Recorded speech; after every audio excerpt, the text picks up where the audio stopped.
How to find your life's purpose. Imagine going on a journey and not knowing your destination. Chances are you wouldn't get anywhere very useful anytime quickly, and you wouldn't use your fuel in the most efficient way either. This is how many of us live our lives, just kind of drifting without having any real sense of purpose or destiny.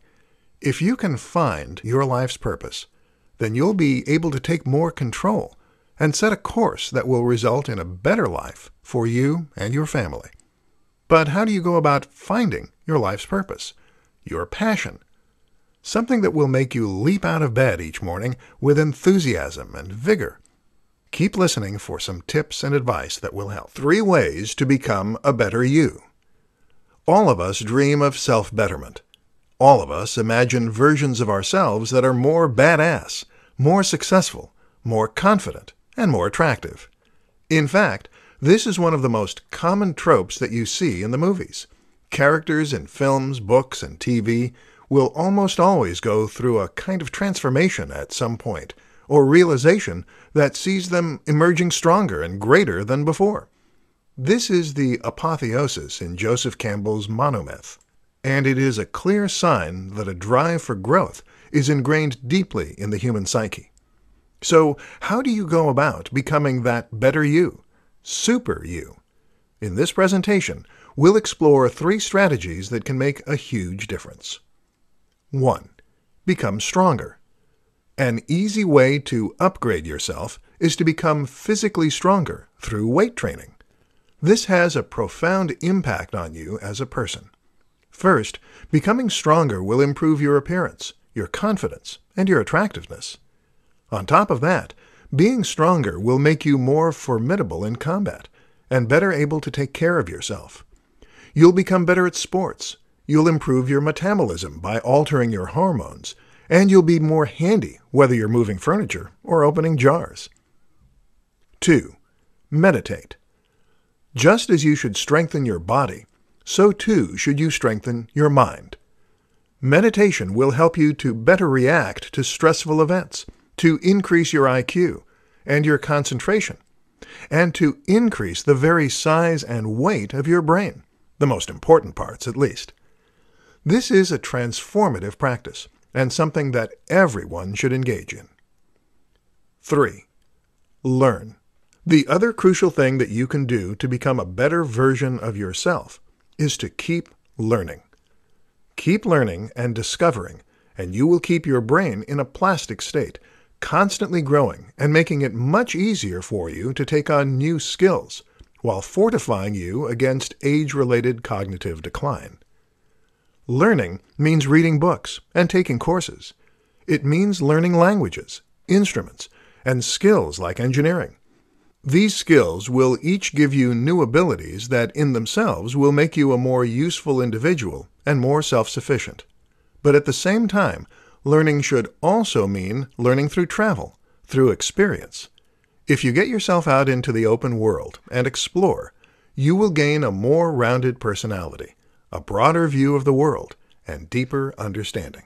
5 ways to reduce stress in your life. Stress is the big obstacle that stands in the way of your happiness and your success.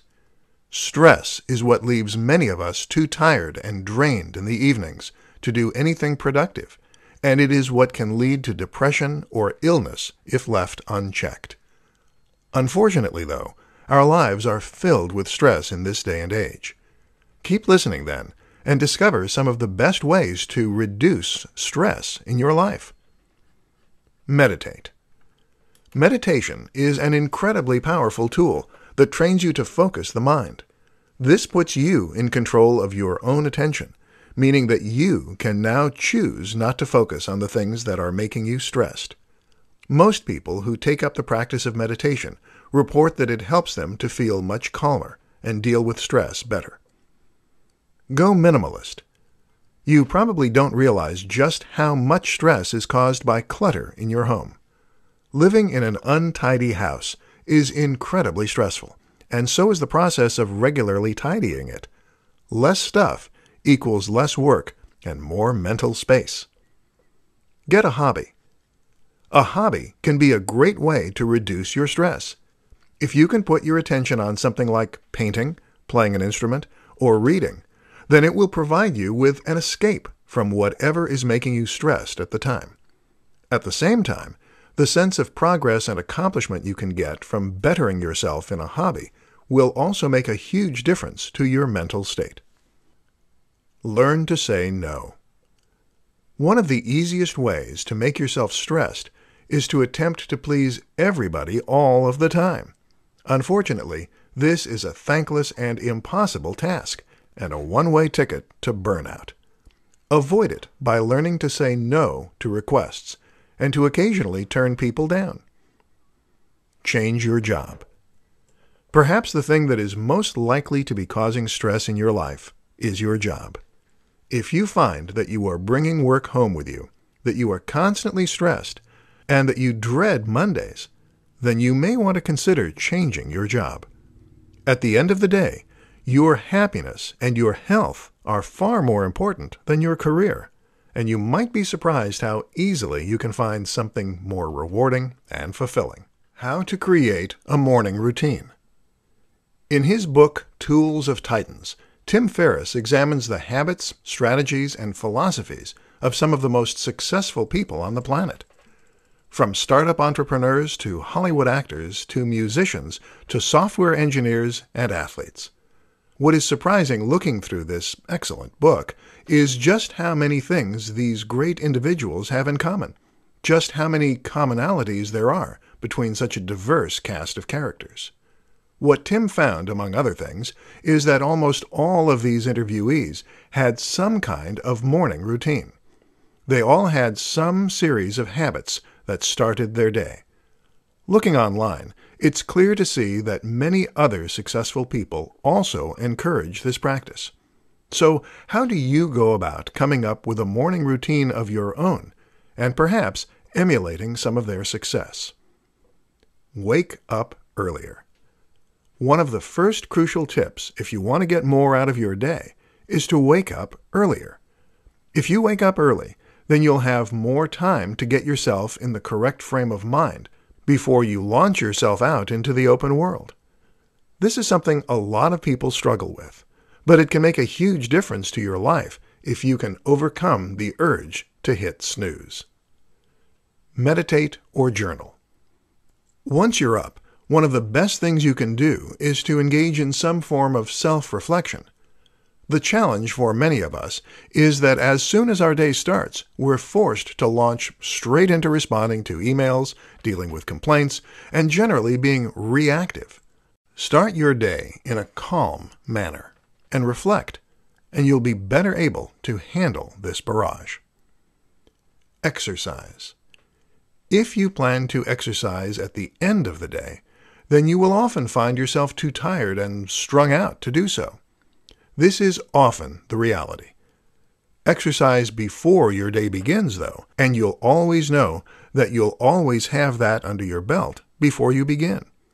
This will also give you a boost in energy and an early win, both of which will help you to start your day right.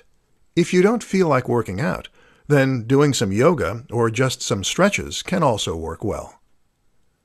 Other activities. If you time your wake-up well, and give yourself enough time before you need to leave the house or begin work, then this is also a good time to practice a hobby, do some reading, or catch up on the news. Anything you'd like to become a regular part of your day, add here. How to find your life's purpose. Imagine going on a journey and not knowing your destination. Chances are you wouldn't get anywhere very useful anytime quickly, and you wouldn't use your fuel in the most efficient way either. This is how many of us live our lives, just kind of drifting without having any real sense of purpose or destiny. If you can find your life's purpose, then you'll be able to take more control and set a course that will result in a better life for you and your family. But how do you go about finding your life's purpose, your passion? Something that will make you leap out of bed each morning with enthusiasm and vigor. Keep listening for some tips and advice that will help. A lot of people make the mistake of thinking that their life's purpose needs to be just one thing. They may, for instance, think it means that they need to pick a career they want, or a hobby they're passionate about. Most of us have more sides to us than that, however, and that's fine. What you should aim to do instead is to find common themes between your objectives and your priorities. Find what it is about the things you love that makes them so important to you. If you can find these common themes, then you can often uncover an underlying motivation. Ask yourself some questions then. What do your heroes have in common? What things do you enjoy doing? When was the last time you felt a real sense of purpose and joy? What is it about your approach to life and your hobbies that sets you apart? Using this information, you can now begin to create yourself a guideline or an ethos. This is your mission statement, a statement of intent and a way of branding yourself so that people better understand what you're all about. It should be no more than 2 sentences long. Be completely honest here, and know that there are no wrong answers. Don't force yourself into a mold, or try and choose a mission that you think is appropriate. Instead, write a mission statement that is an honest and natural reflection of who you are. Oh, and one more thing. Don't be afraid to change that mission statement over time. We are changing people, and our goals and interests evolve with time. Loyalty to an older version of yourself will only hold you back. How to meditate in 3 steps. A lot of us spend a good deal of time in the gym, training and improving our bodies. We know that this is important for our health, for our performance, and for our physical attractiveness even. But what we spend a lot less time doing is working on our minds. This is a big mistake, however, as training the mind is just as important, if not more important, than training the body. What is the best way to go about training the mind? Many would argue that the answer is meditation. The only problem is that a lot of people have no clue as to how they should get started with it. Here's how to do it in 3 steps. Step 1. Find somewhere comfortable and quiet where you can sit with your eyes closed. The aim is to be comfortable enough that you aren't constantly having to shift in place, but not so comfortable that you're in danger of falling asleep. Cross your legs and rest your hands on your thighs. Set a timer for 10 minutes, or however long you want to meditate for. Step 2. Now the aim is to completely clear your mind by focusing on just one thing. Depending on the type of meditation, transcendental, mindfulness, this can be one of many different things. You can try to keep your mind empty of thoughts. You can try to observe your own thoughts without engaging with them. Or you can hum and focus on that sound. Another popular option is to light a flame and watch that. Step 3. Each time you find your mind drifting and filling with irrelevant thoughts, simply bring it back. Don't punish yourself, and don't worry if you occasionally have to move. Just quietly note that your mind wandered, and then try to focus it again. This is all you are really doing. Practicing focus. How to upgrade your sleep to achieve more. Sleep is one of the single most important factors in determining our performance, happiness, and health. If you aren't getting proper sleep, then you will wake up feeling tired, groggy, and less focused and driven. If you aren't getting proper sleep, then you'll actually be literally less intelligent. As studies show, you'll lose numerous points in your IQ score. You'll be more prone to mistakes, more likely to have accidents, and more likely to start dozing off before the day is over. Over time, lack of sleep leads to poorer athletic performance, increased likelihood of illness, reduction in attractiveness, and a shorter lifespan. All these changes and correlations aren't only seen when you sleep less than 4 hours. If you aren't getting the full 7 to 8 hours your body needs, bearing in mind individual differences, then you won't be performing your best, and you'll be doing long-term damage. Moreover, it's crucial to understand that quality is just as important as quantity, if not more so. So what can you do to upgrade your sleep and start achieving more? Keep listening and find out. Get into a routine. One of the most important ways to improve sleep is to get into a routine. The body is designed to run to schedule. It prefers cycles and rhythms, and these allow it to prepare itself hormonally, etc., for sleep. Try to go to bed at a similar time every day, and wake up at a similar time every day too. Use a daylight alarm. This is an alarm that will wake you by gradually getting brighter in the morning to mimic a sunrise. This is far better for your body's natural rhythms and means you aren't startled out of sleep in a pitch-dark room. Try the right supplements. Stay away from sleeping tablets like melatonin. These can be too strong and leave you groggy in the morning. In the long term, they may lead to dependence. Instead, try the powerful magnesium threonate for an immediate sleep boost that will help you doze off in a natural and effective manner. Manage your environment. Of course, good sleep hygiene also means keeping your room dark and quiet as far as possible. Even more basic is just making sure that your bed is comfortable and supportive. A good mattress is one of the best investments you can make. Don't scrimp. Why gratitude is important for your happiness and success. The self-help industry has made a lot of money from encouraging people to continuously push themselves forward and chase after goals. We are constantly reminded that we need to set goals and targets, come up with plans, and then chase after them. We have to stay hungry and keep on going after that next thing. But lately, there has been something of an evolution in this teaching, and more gurus are starting to remind us that it is equally important to just stop, smell the roses, and remind ourselves what we have already accomplished. Because there is a very good chance that you have already accomplished a great deal.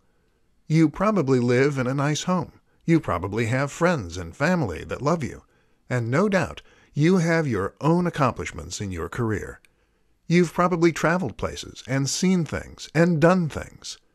And there is lots to be grateful for, from your health to the fact that you're living above the poverty line, to the curves your partner sports. You have things to look forward to, things like the sun on your face in the mornings, a delicious bowl of cereal, a movie coming out that you're excited about, a holiday that's booked, and a good book in bed tomorrow night. If we constantly focus on all the things we want to change and all the things we want to accomplish, then we'll miss all the things we do have. And this leaves us constantly dissatisfied, constantly unhappy, and constantly running on that hedonistic treadmill. The Stoics teach us that events don't shape our mood or mental state. We shape our mood and mental state in the way that we react to events. The Stoics further recommend that we take time to fortify ourselves against future hardship by reminding ourselves that bad things happen and preparing ourselves for every eventuality. But it is equally important that you remind yourself to react to all those good things that happen to you. Take 5 minutes to write down 3 things you are grateful for every day, and you will feel happier, more energetic, and more accomplished. And this is what will give you the energy and spur you on to do even more great things. Practicing gratitude is perhaps one of the most important changes you can make if you want to start living an empowered life. Start now. Why journaling is a powerful tool for self-betterment. If you want to improve yourself and to become a better version of you, then there are countless strategies and practices you can use to make this possible. Knowing which of these practices are the most useful and are worth your time is one of the most important steps to successfully developing yourself and becoming better. And journaling is certainly one of the most useful. Let's see what journaling really means and why it's such a good practice. What is journaling? Journaling is the simple practice of keeping a diary or a record of events. This can be a brief annotation about your day, or an in-depth exploration of your feelings and of what happened. Which kind of journaling you choose will depend on the amount of time you have and the way you like to write. Likewise, it is up to you if you want to use the Dear Diary format, or you want to be entirely removed and write in a more clinical fashion. This is your space, and your rules are the only ones that need apply. The power of journaling. Either way, journaling provides you with a very powerful tool that will allow you to reflect on the day that has just passed. This is important because it will allow you to remind yourself of what happened during the day, and therefore to give yourself a better chance of remembering those events for longer. This also provides a record and context for your life. When you read back over your journal, you'll get a much more vivid version of events than you would do by relying on memory alone. Countless studies show us just how fallible our memories are, and how this can lead to cognitive bias and poor decision-making. Journaling may also help you to better accomplish your goals. You should write here not just about the past, but about your feelings and thoughts, and what you want to achieve for the future. Doing this will help to consolidate your plans and improve your chances of making them happen. Journaling can even strengthen your emotional intelligence by forcing you to come to terms with your own emotions. This is very important for your health and your ability to function and thrive in the workplace and in relationships. The very act of writing, especially using cursive, has also been shown to have a lot of benefits. This is great for boosting your IQ, as well as your fine motor control. Why knowing your purpose changes everything. Want a quick hack to improve your happiness, your drive, your attractiveness, your confidence, and your success? Then find your life's purpose. Okay, so it's not really a quick hack. Discovering your life purpose can be hard work, and it can be very elusive for some. But once you know what you're all about, you'll find that everything comes easier, and you are a more accomplished and successful individual almost overnight. In this presentation, you'll discover just why finding your purpose makes such a gigantic difference, even to the way that others see you. Discovering your life purpose means knowing what makes you tick, understanding your passion, and knowing what it is that will best pull you out of bed in the mornings. Discovering this passion makes all the difference to you as a person, because it gives you the enthusiasm and excitement for your projects and for your trajectory in life. Have you ever met someone who is truly motivated and driven, who is brimming with excitement for the subject they are discussing? These people are more animated, they gesticulate more, and they enrapture their audience. Someone who is truly passionate is infectious. They can make you excited about topics that otherwise would have no meaning to you. But most of us never get to this point. Most of us are too focused on the boring and the mundane. And this is also going to negatively impact on happiness and on motivation. You see, when your goal is just to get a promotion in an unrewarding job, you will find that you're much less motivated, much less excited, and that you possibly even struggle to wake up in the mornings. Moreover, we need growth in order to feel like we are moving forward, and that our life has meaning. When we stagnate, we begin to decline. When we aren't moving forward, we become listless. Life loses its color and seems pointless. And purpose is critical for success, too. In order to be truly successful, you need to work your very best. You need to have drive and motivation. You need to wake up in the morning excited to start your work again. In order to feel that way, you first need to do something that you love, and you need to find that purpose. Without that, you'll only ever give a fraction of your full potential, and as such, you'll fall short of achieving your fullest. Why you need to focus on your body to improve your mind. Everyone knows that they should improve their health and fitness. Everyone knows that going to the gym is important for them.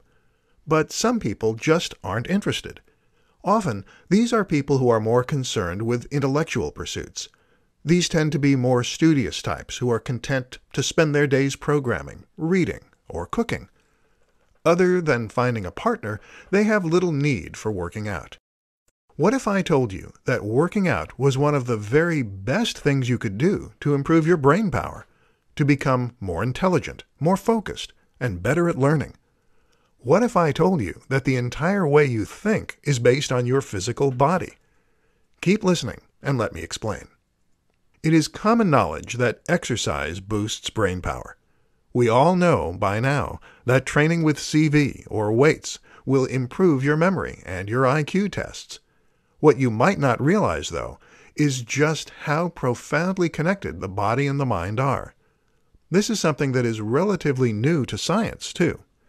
It is a subject called embodied cognition, which posits that our understanding of the world comes from our physical interactions with it. When someone speaks to you, or you read a passage of text, you understand the meaning contained with it in an almost unconscious and automatic process. That's because you know English. But what does this really mean? What is the brain doing in order to understand the words that it is reading? Psychologists once answered this question by saying that the brain must translate the English into a base language for the brain. They used the term mentalese to describe this hypothetical language. Subsequent research has looked at how mentalese might really work. Brain scans appear to show that when we are being told something, we understand it by mentally picturing what is happening, or a representation of the meaning. So when someone tells you about the time that they went into the woods and it was cold, your brain visualizes you being in the woods and the world being cold. It can do this only because of your prior experience of being in the woods. In your brain, the very same areas light up as though you were doing those things. When you speak in more abstract terms, you still relate it back to your physical experiences. In other words, you use your body to interpret and understand words and terms. So, I'll leave you to imagine what a difference good health can make.